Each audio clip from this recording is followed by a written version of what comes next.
डरना जरूरी है। एक बार की बात है, एक छोटे से गांव में सुरेश नाम का एक आदमी रहता था।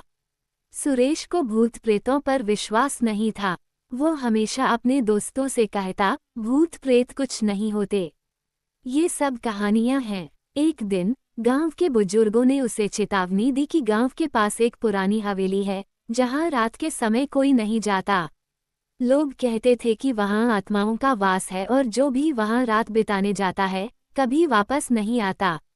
सुरेश ने बुजुर्गों की बातों को हंसी में उड़ा दिया और अपने दोस्तों से शर्त लगाई कि वो उस हवेली में एक रात बिताएगा और साबित करेगा कि वहां कुछ भी नहीं है।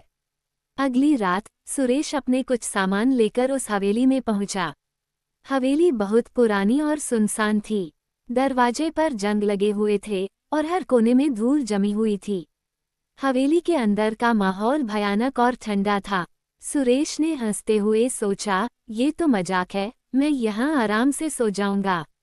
वो एक कमरे में पहुंचा और वहां की खिड़कियां बंद कर दीं। उसने अपना बिस्तर बिछाया और सोने की तैयारी करने लगा। रात के समय हवेली में अजीब अजीब आवाजें आने लगीं।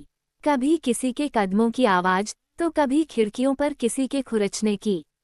सुरेश ने सोचा कि ये हवा या चूहे होंगे और वह डरने से इनकार करता रहा। आधी रात होते ही एक भारी दरवाजे के बंद होने की जोरदार आवाज आई। सुरेश घबराकर उठ बैठा। उसने इधर उधर देखा पर कुछ दिखाई नहीं दिया। अचानक उसे एक परछाई दिखी जो उसकी ओर बढ़ रही थी। परछाई धीरे धीरे एक आकार लेने लगी और सुरेश ने देखा कि वो एक औरत की आत्मा थी, जिसके चेहरे पर गहरा दर्द और नाराजगी झलक रही थी। उसके पैर जमीन से ऊपर उठे हुए थे और उसके लंबे बाल हवा में लहरा रहे थे। सुरेश का पूरा शरीर डर से कांपने लगा। उसने दरवाजे की ओर भागने की कोशिश की, लेकिन दरवाजा अपने आप बंद हो गया। कमरे में अंधेरा और सन्नाटा फैल गया। आत्मा की धीमी और भयानक आवाज सुरेश के कानों में गूंजने लगी, तुमने हमारी शांति को भंग किया है।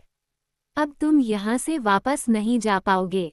सुरेश को समझ में आ गया कि उसने बहुत बड़ी गलती कर दी है।